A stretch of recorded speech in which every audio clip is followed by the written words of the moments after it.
ఎప్పుడు ఐపీఎల్లో లెగసీ కోసం మాట్లాడుకుంటామో ఎవ్రీ టైం మన మైండ్లోకి వచ్చే two names Chennai super Kings and Mumbai Indians. ఈ టీమ్స్ చాలా మంది ప్లేయర్స్ కెరియర్ ని తయారు చేయడానికి హెల్ప్ చేసింది. మోస్ట్ ఆఫ్ ద సీజన్స్ ఈ టీమ్స్ విన్నింగ్ సైడ్ లోనే ఉంటాయి. కానీ కొన్ని టీమ్స్ మన మైండ్ లోకి వస్తాయి, Delhi Capitals and Kings 11 Punjab. Almost every seasons అన్ని టీమ్స్ ఒక సైడ్ ఉంటే ఈ టూ టీమ్స్ మాత్రం ఒక సైడ్ ఉంటాయి. ఈ విషయం ఐపీఎల్ టైటిల్ గెలవడం కోసం మాత్రమే కాదు, ఈ రెండు teams through out the IPL హిస్టరీలో చేసిన బ్లండర్స్ ఏ టీం కూడా చేసుండవు.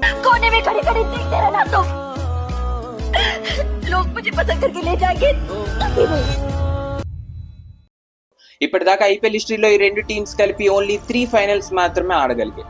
ఇంకా మోస్ట్ ఆఫ్ ద టైమ్ ఈ టూ టీమ్స్ టేబుల్ కింద పొజిషన్ లోనే కనిపిస్తారు. కానీ ఎందుకు ఈ two teams every time poor performance చేస్తాయి? ఇంకా ఎందుకు ఈ టీమ్స్ కోసం ఎక్కువ హైప్ ఇంకా పాపులారిటీ కూడా లేదు? ఇంట్రెస్టింగ్ విషయం ఏంటంటే మనం మాట్లాడుతుంది Delhi Capitals and Punjab failure కోసమే, కానీ ఐపీఎల్ ఫస్ట్ సీజన్ 2008లో ఈ రెండు టీమ్స్ ప్లే ఆఫ్స్ కి క్వాలిఫై అయ్యాయి. ఫస్ట్ ఢిల్లీ క్యాపిటల్స్ కోసం మాట్లాడుకుందాం. ఆ time Delhi Daredevils name ఉండాలి.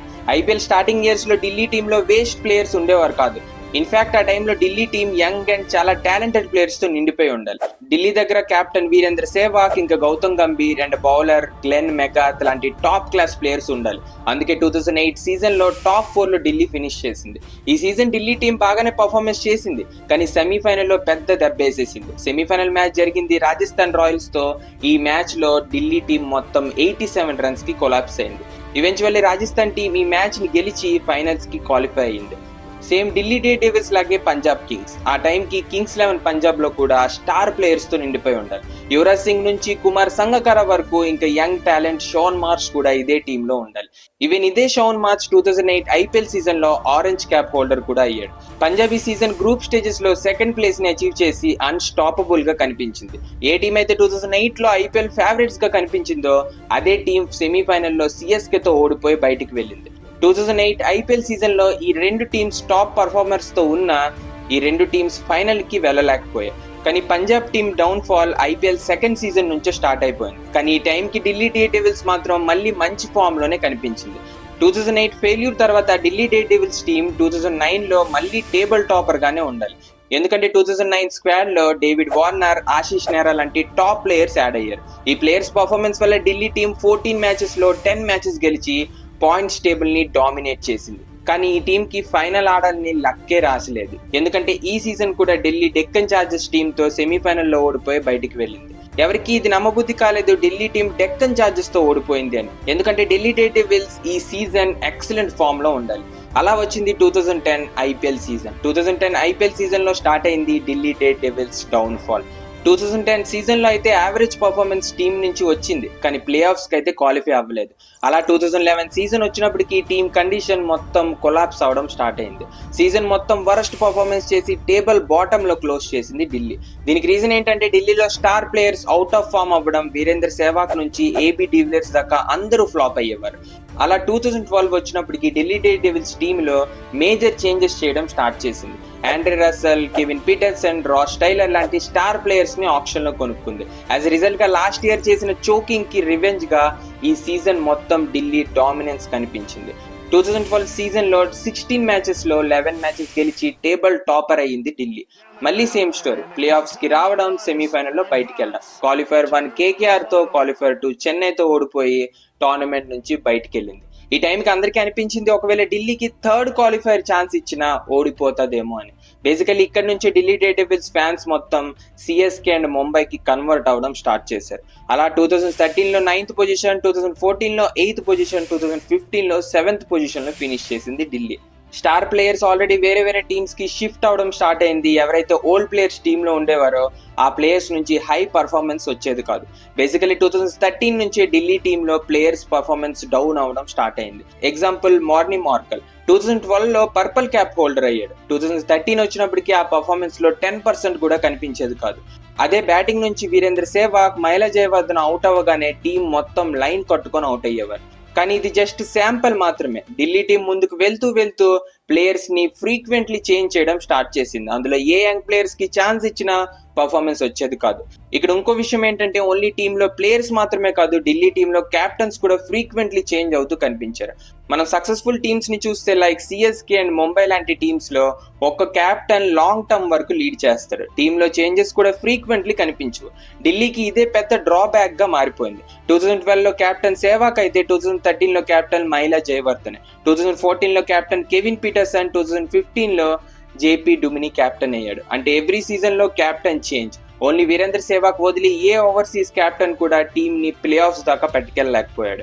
ఇప్పుడు పంజాబ్ విషయానికి వస్తే 2011 నుంచి 2013 వరకు పంజాబ్ టీం వరస్ట్ గానే పర్ఫార్మెన్స్ చేసింది. కానీ 2014 లో పంజాబ్ పెద్ద కంబ్యాక్ ఇచ్చింది. ఇదే సీజన్ ఫైనల్స్ కూడా వెళ్ళింది. బేసికలీ పంజాబ్ టీం హిస్టరీలో ఇదే పెద్ద కంబ్యాక్ అని చెప్పుకోవచ్చు. ఎందుకంటే ఇదే సీజన్ పంజాబ్ టీంలో ఒకరికి మించి ఒకరు మ్యాచ్ విన్నర్స్ తో నిండిపోయి ఉండాలి. David Miller, Glenn Maxwell, Virender Sehwag, Wriddhiman Saha and Sandeep Sharma, Mitchell Johnson bowling side నుంచి లీడ్ చేశారు. దీంతో పాటు captain George Bailey. Overall out of the season Punjab team best performance అయితే కనిపించింది. కింగ్స్ 11 పంజాబ్ ఈ సీజన్ 14 మ్యాచెస్ లో 11 మ్యాచెస్ గెలిచి 22 పాయింట్స్ కి రీచ్ అయింది. ఈ రికార్డ్ ఇప్పటికీ బ్రేక్ అవ్వలేదు. కానీ మళ్ళీ semi-final and final curse Punjab ని వదలలేదు. క్వాలిఫైర్ 1 కేకేఆర్ తో ఓడిపోయింది, కానీ క్వాలిఫైర్ 2 చెన్నై మీద ఆ తప్పు చేయలేదు. సిఎస్కే ని 24 రన్స్ తో ఓడించి ఫైనల్ కి వెళ్ళింది. బేసికల్లీ ఈ మ్యాచ్ లో Virender Sehwag 122 runs masterpiece వల్లే ఈ గేమ్ ని పంజాబ్ గెలవగలిగింది. కానీ క్వాలిఫైర్ లో కేకేఆర్ మీద రివెంజ్ ఫైనల్లో పంజాబ్ తీర్చుకుంటదని అందరూ అనుకున్నారు. కానీ అది అంత ఈజీ కాదు. ఫైనల్ స్టార్ట్ అయింది చెన్నై స్వామి స్టేడియంలో. బేసికల్లీ ఈ season leading run scorer robin తప్ప కేకేఆర్ లోనే ఉండేవాడు. ఇంకా legendary Sunil Narayan purple cap తీసుకోవడానికి లైన్ లో వెయిట్ చేస్తున్నాడు. ఫైనల్ మ్యాచ్ స్టార్ట్ అయింది. మళ్ళీ పంజాబ్ టీం బ్యాటింగ్ మొత్తం కొలాప్స్ అయింది. కానీ ఈ మధ్యలో వృద్ధిమాన్ సహా టాప్ క్లాస్ 115 రన్స్ వల్ల పంజాబ్ టీం స్కోర్ 199 రన్స్ కి రీచ్ అవ్వగలిగింది. కానీ ఫైనల్లీ ఈ మ్యాచ్ కేకేఆర్ లాస్ట్ ఓవర్ వచ్చినప్పటికీ చేసి పడేసింది. ఈ మ్యాచ్ లో మనీష్ పాండే 94 రన్స్ బ్యాట్ తో ఇచ్చిన కంట్రిబ్యూషన్ ఫైనల్లో డామినెన్స్ చూపించింది. కానీ ఇక్కడ నుంచి పంజాబ్ టీం ఐపీఎల్ టైటిల్ గెలవాలి అనే కోరికలానే మిగిలిపోయింది. కానీ మనకు అనిపిస్తుంది అసలు what went wrong with Punjab team. అప్పుడు 2014 లో, ఇప్పుడు 2025 లో మల్టిపుల్ టైమ్స్ టీం ఫైనల్ కి వెళ్లి టైటిల్ మాత్రం తీసుకోలేకపోయింది. ఢిల్లీ డేర్డెవిల్స్ కన్నా పంజాబ్ టీం క్యాప్టెన్స్ కంటిన్యూస్ గా చేంజ్ చేస్తూ వచ్చింది. ఒక టైం ఎలా వచ్చిందంటే ఎవ్రీ ఇయర్ ఒక్కొక్క క్యాప్టెన్ ఉండేవారు.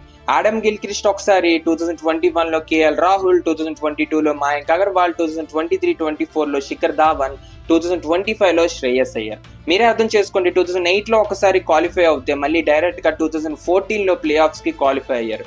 మళ్ళీ ఆల్మోస్ట్ 10 ఇయర్స్ తర్వాత 2025 Shreyas Iyer captaincy and performance వల్ల మళ్ళీ ఫైనల్ కి వెళ్ళగలిగారు పంజాబ్. ప్లేయర్స్ పర్ఫార్మెన్స్ బాలేదు అని ప్లేయర్స్ ని ఫ్రీక్వెంట్లీ రిలీజ్ చేయడం, క్యాప్టెన్సీ ఎవ్రీ సీజన్ చేంజ్ చేయడం ఈ టీం మీద పెద్ద ఇంపాక్ట్ చూపించింది.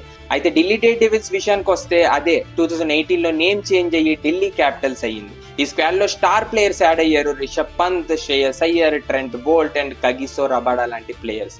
ఈ సీజన్ ఎలిమినేటర్ మ్యాచ్ ఎస్ఆర్హెచ్ మీద గెలిచి సిఎస్కే తోని క్వాలిఫైర్ మ్యాచ్ ఓడిపోయింది. కానీ ఫ్యాన్స్ దీనికి ఎక్కువ డిసప్పాయింట్మెంట్ అవ్వలేదు. ఎందుకంటే చాలా టైం తర్వాత ఢిల్లీ టీం ఒక పాజిటివ్ నోట్ తో ఎండ్ అయింది. 2020 వచ్చినప్పటికీ ఢిల్లీ టీం చాలా స్ట్రాంగ్ గా మారిపోయింది. అందుకే ఈ సీజన్ టాప్ 2 లో క్లోజ్ చేసింది. కానీ మనకు తెలిసిందే ముంబైని ఫైనల్లో ఓడించడం ఆల్మోస్ట్ ఇంపాసిబుల్ అని. ఫైనల్లీ ఈ సీజన్ కూడా ఢిల్లీ ఓడిపోయింది. బేసికల్లీ ఇదే సీజన్ లో పృథ్వీ షా రైస్ ఐపీఎల్ లో కనిపించడం జరిగింది.